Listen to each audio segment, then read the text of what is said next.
मनोहरं सर्वसुन्दरं तिलकलक्षणं चञ्चलेक्षणं विबुधवन्दितं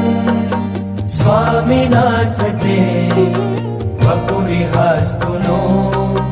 नित्यदर्शने मदनमोहनं प्रेमदोहनं नयनगोचरं भक्तसञ्चरं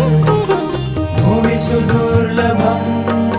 स्वामिनाथ ते वपुरिहास्तु नो नित्यदर्शने